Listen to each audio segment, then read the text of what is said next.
नमस्कार दोस्तों, the rankers guide YouTube channel पर आप सभी का स्वागत है। तो आज हम एक सीरीज़ स्टार्ट करने जा रहे हैं, ब्लैक बुक ऑफ वोकेबलरी। जो वोकेबलरी का डर है ना, उसको ख़त्म करना है, उसको किस तरीके से पढ़ना है, मैं इस वीडियो में आपको संपूर्ण रोड मैप बताऊंगा कैसे ब्लैक बुक को ख़त्म करना है। मतलब ब्लैक बुक को ख़त्म नहीं करना, यानी कि हमें वोकेब का जो डर है ना, जो वोकेब का फियर है, वो ख़त्म करना है। किस तरीके से हमें पढ़ना है, क्या हमारी स्ट्रेटजी रहेगी, किस तरीके से निमोनिक्स ट्रिक वोकेबलरी में जो भी ट्रिक्स लगेंगी, जिसको बोलते हैं देसी रट्टा एक तरीके से, तो हम सारी चीज़ों को एक साथ कंपाइल करके लेके आए हैं। आपके लिए बहुत शानदार पीपीटी बनाई है, लास्ट में उसको दिखाऊंगा, आप देखना, आपको बहुत पसंद आएगी। बहुत मेहनत लगी है उसमें। तो चलिए स्टार्ट करते हैं। टारगेट एसएससी सीजीएल, मतलब एसएससी हो, एसएससी की कोई भी एग्ज़ाम हो, सीजीएल हो, सीजीएल हो, सीपीओ हो, एमटीएस हो, ठीक है, सीएचएसएल हो, एनी कोई भी एग्ज़ाम हो, जीडी हो, सारे एग्ज़ाम में एसएससी की जितनी भी एग्ज़ाम है सब में इंग्लिश का वेटेज बहुत ज़्यादा है। जो भी इंग्लिश में वोकेब सबसे ज़्यादा पूछी जाती है, क्योंकि जिसकी वोकेब नहीं ना, तो वो इंग्लिश में स्कोर कर ही नहीं पाता, क्योंकि वोकेब के बिना तुम कॉम्प्रिहेंशन नहीं कर सकते। वोकेब का बहुत बड़ा रोल है, तो इसलिए वोकेब सबसे पहले आना बहुत ज़रूरी है। ग्रामर का काम बहुत कम है, लेकिन वोकेब मेजर रोल निभाता है सिलेक्शन में। तो उसको देखते हुए मैंने ये सीरीज़ स्टार्ट की है, और इस सीरीज़ में हम कंप्लीट ब्लैक बुक वोकेब को ख़त्म करेंगे। इसमें क्या है, हम complete black book with mnemonics. तो आपको वीडियो बहुत पसंद आएगी, मुझे विश्वास है, क्योंकि मैंने पीपीटी चला के कुछ बहुत ही शानदार तरीके से बनाई है। लास्ट में दिखाऊंगा, देखना। तो सबसे पहले ये क्वेश्चन आता है, लोग बाग जो भी तैयारी कर रहे हैं एसएससी की, जो भी स्टूडेंट हैं, कि वाई ओनली ब्लैक बुक ही क्यों? क्योंकि ब्लैक बुक द ब्रह्मास्त्र है। ब्रह्मास्त्र मतलब कि इसके पास सारी चीज़ों का इलाज है, यानी कि क्वेश्चन जो भी बनता है ना, वो इसी से बनता है। लगभग 95% जो क्वेश्चन होते हैं ना, वो ब्लैक बुक से आते हैं।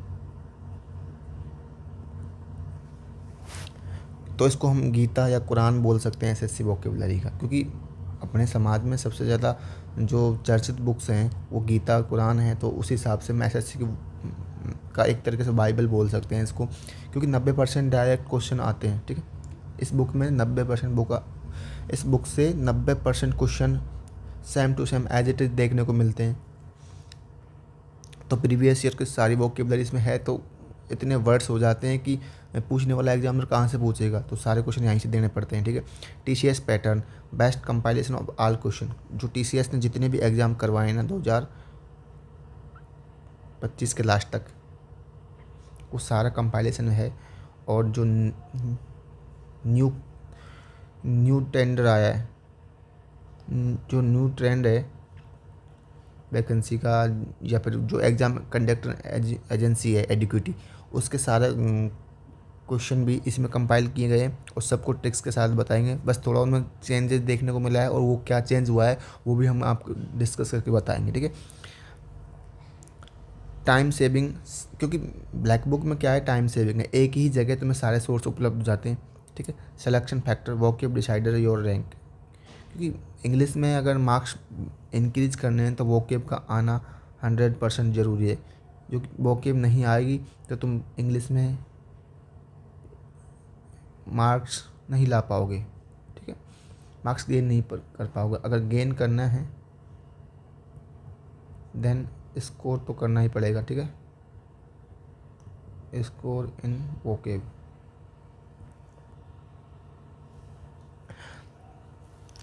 एग्ज़ाम वेटेज बता दूं एक तरीके से, तो टेयर फर्स्ट जो होता है ना, उसमें लगभग 25 to 30 मार्क्स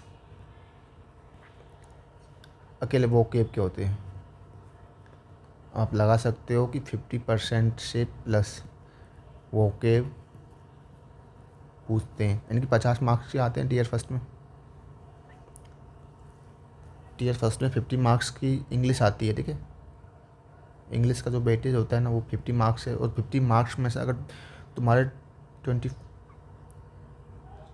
नहीं सॉरी 50% यानी कि हाँ 25 मार्क्स वोकेब के दम पर बन रहे हैं, तो इससे बढ़ा कुछ वेटेज नहीं हो सकता, ठीक है। जैसे मैं बात करूँ OWS, one word substitution 2 question होते हैं, ईडीएम 2 से 3 क्वेश्चन होते हैं, साइनो एंटोनिम 4 से 5 क्वेश्चन होते हैं, ठीक है। स्पेलिंग के 2 से 3 क्वेश्चन होते हैं।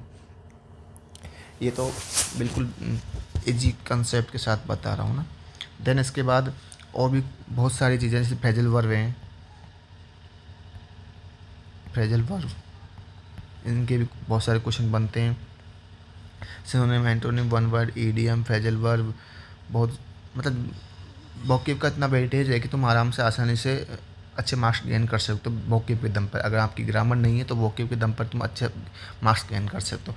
इधर टीयर 2 में जो यहाँ वेटेज है उसका थोड़ा डबल हो जाता है, और यहाँ मार्क्स भी होते हैं ना, एक क्वेश्चन के मार्क्स जो होते हैं ना वो 3 मार्क्स होते हैं, तो उस हिसाब से यहाँ वेटेज और भी ज़्यादा बढ़ जाता है, जैसे 60 marks approx 60 to 70 marks vocab के होते हैं। यानी कि 135 में से 60-70 मार्क्स अगर आ रहे हैं वोकेब में तो बहुत बड़ी बात है, इसलिए दोनों का वेटेज यहाँ बढ़ जाता है। TCS पैटर्न था पहले, अब नया क्या है, ठीक है। पहला TCS था, अब एडिक्वेटिव नया क्या पूछा है। अब जो है ना TCS में क्या है कि क्वेश्चन का डायरेक्ट मीनिंग पूछा जाता था, ठीक है, लेकिन अब क्या है कॉन्सेप्चुअल पूछ रहे हैं, ठीक है।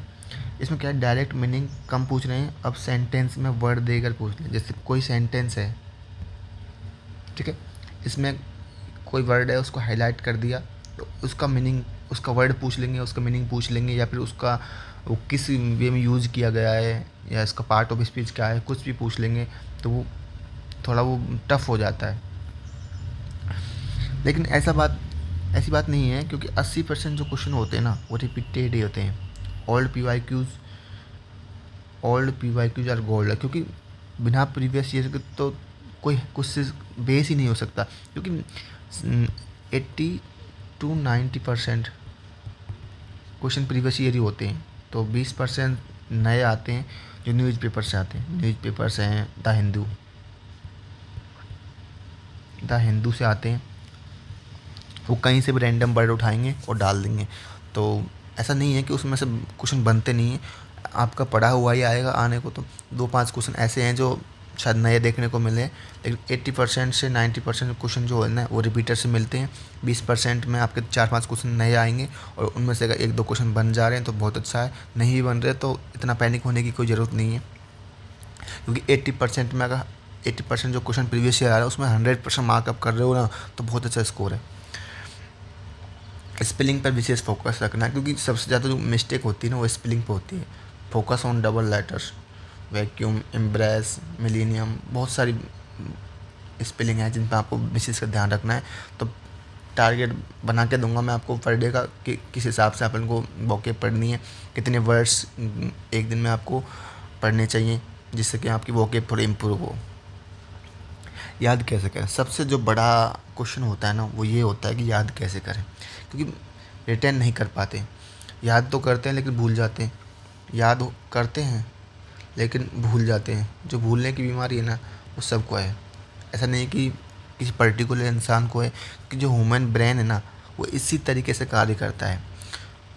क्योंकि अगर आप भूलोगे नहीं तो बहुत सारे थॉट्स और बहुत सारी चीज़ें ऐसी माइंड में चलती रहती हैं जिससे कि आदमी का दिमाग भर जाता है। तो ऐसी चीज़ें हैं जो भूलने ज़रूरी है, क्योंकि आप रिवाइज नहीं करोगे, टाइम पर रिवाइज करना बहुत ज़रूरी है। तो माइंड को ये मैसेज मिलते रहेंगे कि ये कौन सी चीज़ इम्पोर्टेंट है, इम्पोर्टेंट चीज़ कौन सी है, और कौन सी चीज़ बेकार की है। तो बेकार की चीज़ों को वो निकालते जाएगा और इम्पोर्टेंट चीज़ों को वो रखता जाएगा, ठीक है। तो उससे आपको याद करने की जो क्षमता है, जो आपकी कैपेसिटी है, वो बढ़ती जाएगी। तो हम जो वोकेब पढ़ने वाले हैं वो किस तरीके से पढ़ेंगे, रूट वर्ड से, ठीक है। इसमें साइड में किलिंग मेथड, जो रूट वर्ड है ना उससे वोकेब को पढ़ना है। निमोनिक्स जिसको बोलते हैं, एक तरीके से ट्रिक बोलते हैं, या फिर देसी जुगाड़। रूट वर्ड तो क्या है कि कोई वर्ड है, उसका उसमें जो रूट मेन वर्ड है उसका मतलब क्या है, जो उसमें से आप अपने को एक वर्ड निकालना है और उसका मेन वर्ड क्या है, वो जहाँ भी जिसके साथ लगेगा उसका अर्थ उसी कॉन्टेक्स्ट में हो जाएगा, ठीक है। निमोनिक क्या होता है कि किसी लिंक करते हैं वर्ड को, ठीक है, फ़नी तरीके से या स्टोरी के तरीके से या मूवीज़ को कैसे भी जोड़ के अपन फ़नी तरीके से वर्ड्स को जोड़ते हैं। तो सबसे अच्छा जो तरीका है ना वो निमोनिक्स है, रूट वर्ड है। दोनों से अपने को बहुत अच्छी तरीके से वोकैब याद होगी। और विजुअलाइजेशन, ठीक है, विजुअल करेंगे, हर वर्ड के साथ एक फ़ोटो दिखाएंगे, वर्ड होगा उसके साथ एक फ़ोटो होगा, देन आपको याद करने में बहुत आसानी होगी। तो ये तीनों मेथड बहुत अच्छे होंगे। और रिवीजन के, मैं रिवीजन को उस टाइम ही डिस्कस कर दूँगा, जब पढ़ाऊँगा तब उस टाइम, क्योंकि 1, 3 और 7 यानी कि ये वीक में 3 दिन रिवीजन ज़रूरी है। Revise on day 1, day 3 and day 7, ठीक है। मास्टर प्लान क्या होगा अपना 2026 के लिए, मैं 60 और 75 डे मतलब 60 to 70 डेज़ के अंदर ब्लैक बुक को कंप्लीट करवाऊँगा। कोशिश करूँगा कि ब्लैक बुक कंप्लीट हो जाए। अगर नहीं भी हो पाती है तो ज़्यादा दिन भी लग जाते हैं, तो मैक्सिमम से मैक्सिमम अपन 90 डे का टारगेट लेके चल रहे हैं, ठीक है।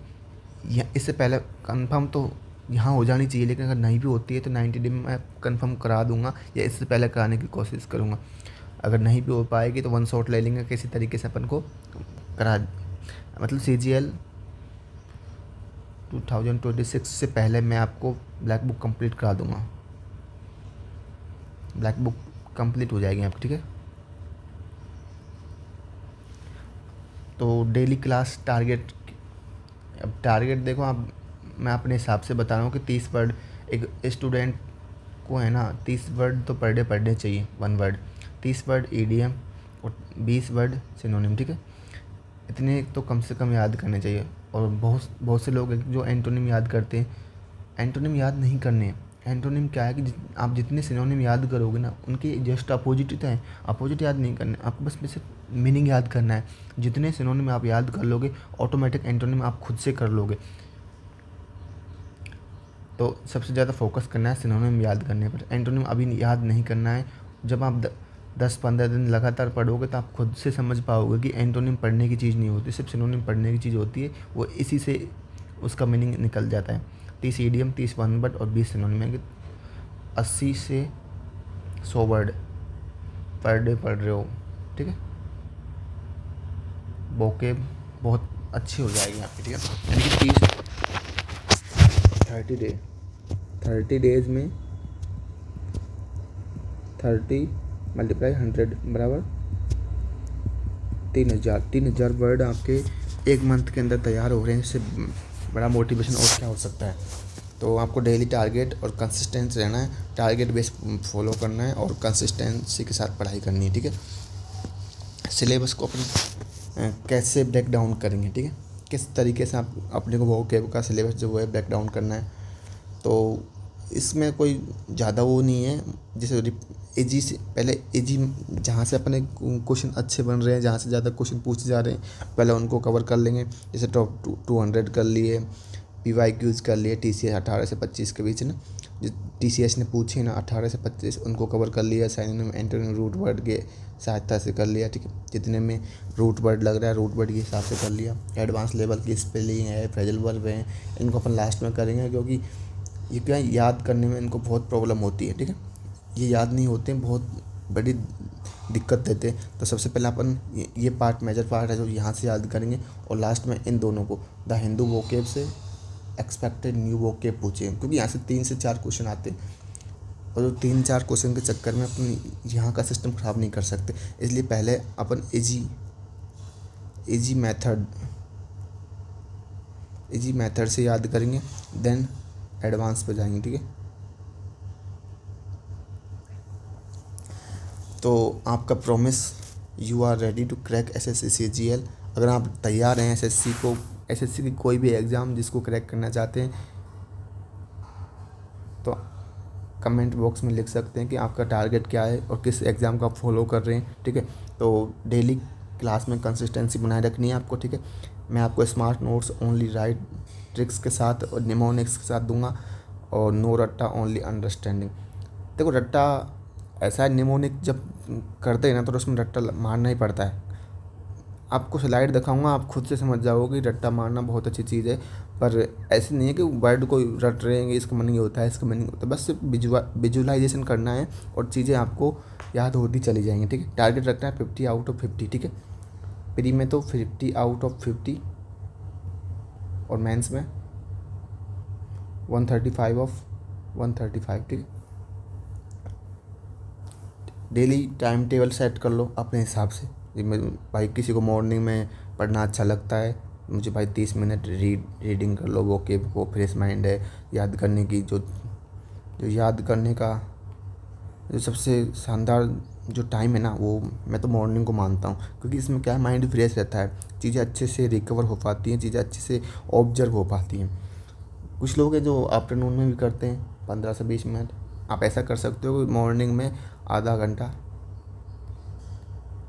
हाफ एंड 1.5 आवर्स मॉर्निंग में पढ़ सकते हैं, देन 1.5 आवर्स आफ्टरनून में पढ़ सकते हैं। ठीक है, या फिर कोई क्यूज लगा ली, किसी ऐप से लगा ली, या फिर क्वेश्चन निकाल लिए प्रीवियस ईयर, कुछ भी कर लो, और नाइट में भी पढ़ सकते हैं आप, जैसा आपका अच्छा लगे वैसे आप पढ़ सकते हो। ठीक है, तो ये तो आपकी सहूलियत के हिसाब से। अब इफेक्टिव रीडिंग क्या होगी? ठीक है, don't read passively, mark your book. सबसे बड़ा ये है कि आपको मार्क करते हुए जाना है। जैसे कोई 10 वर्ड हैं, ठीक है, आपको ये याद है, ये याद नहीं तो इसको आपने हाईलाइट कर लिया, ये याद नहीं तो इसको आपने हाईलाइट कर लिया। देन अगर जब आप वापस से पढ़ो ना, तो फिर इनको पढ़ो, जो हाईलाइट की ना वो हाईलाइट वर्ड पढ़ो। ठीक है, हार्ड वर्ड को सर्किल करो, वही है इसमें तो। हार्ड वर्ड जैसे सर्किल करना चाहो सर्किल कर सकते हो, हाईलाइट करना चाहो हाईलाइट कर सकते हो, और वर्ड को जो बार बार वर्ड को भूल रहे हो उन पे स्टार मार्क कर दो, जैसे भी आपको अच्छा लगे उस हिसाब से आप पढ़ सकते हो। अब कॉमन मिस्टेक जो बच्चे करते हैं ना, वो सबसे बड़ी मिस्टेक है, उनको अवॉइड करना है। ठीक है, इनकन्सिस्टेंट, यानी कि फर्स्ट डे तो आप 100 वर्ड पढ़ रहे हो, ठीक है, नेक्स्ट डे आप कोई वर्ड नहीं पढ़ रहे हो, तो इससे तो कुछ होने वाला नहीं है। फिक्स टारगेट बना लो, कि मुझे 50 प्लस और 100 के समथिंग, मुझे 100 वर्ड करने हैं, 50 से 100 वर्ड करने हैं। देन उनको अगले नेक्स्ट डे रिवाइज भी करना है, ठीक है। विदाउट रिवीजन का कुछ नहीं होने वाला। ठीक है, reading new words without revision, old ones is unless follow the 1-3 से, जो मैंने आपको बताया था ना कि पहला फर्स्ट डे, फिर थर्ड डे, फिर 7th डे, यानी कि ये आपको रिवीजन का मेथड अपनाना है। जो रिवाइज करना है ना वो इस वे में करना है, और आपको अगर और भी अच्छा लगे तो आप पर डे रिवाइज कर सकते हो। ठीक है, जो भी आपको अच्छा लगे, लेकिन रिवीजन सबसे इम्पोर्टेंट की है। ठीक है,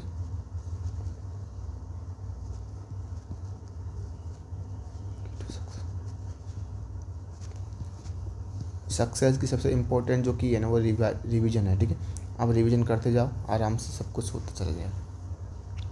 अब आपको डीमोटिवेट नहीं होना है, क्योंकि आप जब शुरुआत करने जाओगे ना, तो फर्स्ट मंथ में आपके 15 से 20 मार्क्स आएंगे। ठीक है, या कम भी हो सकते हैं, 10 to 20 मार्क्स भी हो सकते हैं। तो डीमोटिवेट नहीं होना है, क्योंकि आपने अभी स्टार्ट किया है। जब स्टार्ट किया है, कम से कम 15 से 20 मार्क्स तो लेके आ रहे हो ना।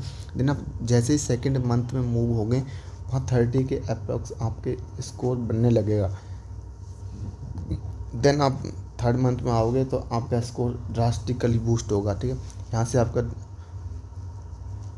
स्कोर बूस्ट होने लगेगा, लेकिन फाइनल में आपको 50 आउट ऑफ 50 लेके आना है। तो टारगेट तो आपका ये है, लेकिन जर्नी तो आपकी यही रहेगी ना, यहाँ से गुजरना पड़ेगा, देन यहाँ आना पड़ेगा, देन थर्ड मंथ में, देन फोर्थ मंथ में, देन इसके बाद SSC CGL एग्ज़ाम भी देना है आपको। तो वो टारगेट है आपका मेन। तो एग्ज़ाम में आपको 50 आउट ऑफ 50 मार्क्स लेके आने हैं कैसे भी। ठीक है, और आप रिसोर्स यूज़ कर सकते हैं, डिक्शनरी हैं, जैसे कोई वर्ड नहीं आ रहा तो आप गूगल पर जाओ, डिक्शनरी में आप किसी डिक्शनरी को डाउनलोड कर सकते हैं, जैसे मेरियम वेबस्टर है, कोई भी है ऑफलाइन मोड में, तो आप उस पर कोई भी वर्ड सर्च करोगे, उसके 2-3 मीनिंग है, किस कॉन्टेक्स्ट में उसको यूज़ किया है, सारे मीनिंग उसमें आ जाएंगे। आप वहाँ से भी थोड़ा बहुत इम्प्रूवमेंट ले सकते हैं, यूट्यूब से भी आप डेली एडिटोरियल एनालिसिस कर सकते हैं, या फिर खुद से भी एडिटोरियल पढ़ सकते हैं। इंग्लिश माध्यम एक चैनल है, ठीक है, वहाँ से भी आप इंग्लिश माध्यम से भी आप अच्छे से एनालिसिस कर सकते हैं, या फिर वो खुद भी वोकैब पढ़ाते हैं, वहाँ से पढ़ सकते हैं, ठीक है। या फिर कोई भी क्यूज ऐप ले सकते हैं, वहाँ से भी एसएससी प्रीवियस ईयर बहुत सारे क्वेश्चन डाल रखे हैं। काफ़ी सारे ऐप हैं, अभी टेलीवर्स पे प्ले स्टोर पर जाओगे, वहाँ से आपको आराम से मिल जाएंगे, ठीक है। तो ये थी अपनी strategy, vocabulary is the currency of your selection. अब मैं आपको स्लाइड दिखाऊंगा, बहुत ही बेहतरीन स्लाइड है जो मैंने, तो ये है कुछ स्लाइड हैं जो मैंने आपके लिए बनाई हैं, तो आप इनसे देख कर बता सकते हो कि इनसे कितना इम्प्रूवमेंट दिखेगा आपको, ठीक है। इसमें जो स्लाइड हैं इसमें नेमोनिक्स का प्रयोग किया गया, जैसे वो देसी ट्रिक है, ऐसी ट्रिक जो दिमाग में चिपक जाएँ, जो छप जाएँ एक तरीके से। विजुअल फ़ोटो हैं, फनी और रिलेटिव्स इमेज को याद रखें, ठीक है। और जो भी कॉन्टेक्स्ट है उसमें ओरिएंटेड एग्जाम्पल दिए गए हैं। तो चलिए मैं आपको एक बार दिखा दूँ। जैसे डिलीजेंट है, ठीक है, पहला वर्ड है अपना डिलीजेंट। तो डिलीजेंट का मतलब होता है मेहनती, मेहनती, ठीक है। डिलीजेंट होता है मेहनती। तो इसकी जो ट्रिक बनाई है मैंने वो ये है कि डिलीजेंट, दिल्ली के जेंट्स होते हैं ना, दिल्ली के जो भी जेंट्स होते हैं वो बहुत मेहनती होते हैं। तो डिलीजेंट, डिलीजेंट, दिल्ली के जेंट्स बहुत मेहनती होते हैं, तो इसका मतलब हो गया मेहनती, ठीक है। अगला वर्ड है मोरोज। मोरोज का मतलब है कि नो रोज, ठीक है। इसका ट्रिक है कि नो रोज, उसको रोज नहीं दिया, तो वैलेंटाइन डे पर उसको रोज नहीं दिया तो वो मोरोज, उदास हो गया। मोरोज का मतलब होता है उदास। तो इसी प्रकार काफ़ी सारी ट्रिक्स हैं, जैसे सैगासियस, इसका जो मीनिंग होता है वो बुद्धिमान होता है। अभी इसकी ट्रिक क्या है, जो लोग साग खाते हैं, सब्जी को अपन साग, हिंदी में देसी भाषा में जो लोग बोलते हैं ना वो साग बोलते हैं, ठीक है। तो जो लोग साग खाते हैं वो बुद्धिमान होते हैं। तो सैगासियस साग, साग के मतलब बुद्धिमान। अगला वर्ड है गैरुलियस। गैरुलियस का मतलब होता है बातूनी। ट्रिक क्या है इसकी, गर्ल्स, क्लास में गर्ल्स जो है ना बहुत बातें करती हैं, यानी कि क्लास में जो गर्ल्स है ना वो बातूनी होती है, मतलब बहुत सारी बात करती हैं। तो गैरुलस का मतलब क्या हो गया, बातूनी। अगला है एस्टूडियस, मेहनती या लगनशील, जो ज़्यादा मेहनत करता है उसको एस्टूडियस बोलते हैं। आस, इसमें वर्ड क्या है, आस। आस का मतलब क्या है, गधा। और गधा क्या कर, मेहनती, गधा क्या है, मेहनत का प्रतीक है, ठीक है। सबसे ज़्यादा तो कोई मेहनत करता है वो गधा करता है, क्योंकि आप इसके ऊपर कितना भी बोझ लाद सकते हैं, ठीक है। आस, गधा, यानी कि गधा अपने मालिक के लिए असिड्यूस होकर काम करता है, यानी कि मेहनती या लगनशील, या फिर ऐसे कर सकते हैं कि आप गधा एसिड्यूस होता है, ठीक है, गधा मेहनती होता है। अगला है कैंडिड। कैंडिड का मतलब होता है स्पष्ट या खरा। इस बच्चे की ट्रिक फ़ोटो से आप लगा सकते हैं कि बच्चे बिल्कुल स्पष्ट और खरे होते हैं। कि कैंडी खाने वाले बच्चे के दिल में कैंडिड, कैंडिड होते मतलब साफ होते हैं। इसने देखो इसके मुंह पर लगी हुई चारों तरफ, तो कैंडी खाने वाले बच्चे दिल के कैंडिड होते हैं, यानी कि दिल के साफ होते हैं, और बच्चे वैसे भी दिल के साफ होते हैं। अगला है लेथार्जिक, आलस, जो हर हर जगह लेट पहुँचे उसके अंदर लेथार्जिक आलस भरा हो, ठीक है। अगला है नो वॉइस, नो वॉइस, कि इंडस्ट्री में किसी की कोई वॉइस है ना, उसका मतलब है नो वॉइस। एमिकेबल, एमिकेबल होता है मैत्रीपूर्ण। मिक्स एबल, जो आसानी से मिक्स हो जाए, एमिकेबल। अगला है बेनिवोलेंट, परोपकारी। बेनी का मतलब होता है गुड। जैसे अगला है रूट वर्ड, अब इसका है बेनी का मतलब गुड। अब जहाँ भी आपको वेनी दिखेगा ना, जहाँ भी आपको वेनी दिखेगा उसका मतलब आप गुड होगा। बेनिवोलेंट है, जो भी है वर्ड उसमें, उसका अर्थ यहाँ क्या है, गुड, ये पॉजिटिव वर्ड हो गया, ठीक है। तो परोपकारी, बेनिवोलेंट मतलब होता है परोपकारी, ठीक है, दयालु या परोपकार। तो ऐसे ही काफ़ी सारे वर्ड। अब लास्ट में मैंने इनको अब 10 वर्ड को एक साथ कंपाइल कर दिया। जैसे डिलीजेंट, तो आप देखते ही बताओगे कि दिल्ली के जेंट्स मेहनती होते हैं, तो इसका मतलब है मेहनती, ठीक है। अगला है मोरोज। मोरोज का मतलब क्या है, नो रोज, उसको रोज नहीं दिया तो वो उदास हो गया है, ठीक है। अगला क्या है सागासियस, इसमें जो रूट वर्ड क्या देखा था अपने, साग। जो लोग साग खाते हैं वो क्या होते हैं, बुद्धिमानी होते हैं, बुद्धिमानी होते हैं, ठीक है। अगला क्या है गैरुलियस, लड़की क्या है, बातूनी होती है, मतलब बातें ज़्यादा करती हैं, ठीक है। अगला क्या है एसिडियस, आस किसका प्रतीक है, मेहनत का, ठीक है। या फिर जो वजन होता है, मेहनती, लगनशील जो भी है, तो इसका मतलब है मेहनती, लगनशील। ठीक है। अगला है कैंडिड। बच्चे क्या हैं, बच्चे ने कैंडी खा रखी है तो वो दिल का साफ है, बिल्कुल कैंडिड है, साफ है। लेथार्जिक, लेट आने वाले, लेथार्जिक होते हैं, आलसी होते हैं। नोवाइश, एमिकेबल और बेनिवोल है। तो सारे वर्ड आप अच्छे से आसानी से याद कर सकते हैं। तो ये स्लाइड हैं जो मैंने बनाई हैं, और इसी प्रकार बेहतरीन स्लाइड और भी अच्छे कंटेस्ट के साथ लेके आऊँगा। तो आप वीडियो को लास्ट तक देखें और हर वीडियो पर अच्छा रेस्पॉन्स दें, तो मैं उस हिसाब से अच्छा आपके लिए कुछ और लेके आऊँगा। और मुझे कमेंट करें और बताएं कि वीडियो आपको कैसा लगा, और चैनल को लाइक और सब्सक्राइब ज़रूर करें, जिससे कि मेरे को मोटिवेशन मिले, मैं अच्छे से आपको बेहतरीन कंटेंट के साथ लेके आऊँ। तो आज शाम लेके आऊँगा पहली वीडियो इस सीरीज़ की। तो बने रहे, जुड़े रहे हमारे इस चैनल से, बहुत कुछ सीखने को मिलेगा। मैं यहाँ काफ़ी सारी सीरीज़ स्टार्ट करूँगा। अभी वोकेब की है, देखता हूँ कैसा रेस्पॉन्स मिलता है, उस हिसाब से मैं अच्छे से और भी बेहतरीन कंटेंट लाने की पूरी कोशिश करूँगा। तो चलिए, चैनल को सब्सक्राइब जरूर करना, लाइक और कमेंट शेयर जरूर करते रहना। चलो ठीक है ना, बाय बाय, टेक केयर, अपना ध्यान रखना। और अगली जो इस वीडियो है इस सीरीज़ में, मैं आपको शाम को लेके आऊँगा। ठीक है, फर्स्ट वीडियो डल जाएगी, नोटिफिकेशन ऑन कर देना, चैनल को सब्सक्राइब कर देना, जैसे वीडियो डलेगी आपको नोटिफिकेशन मिल जाएगा। तो ठीक है।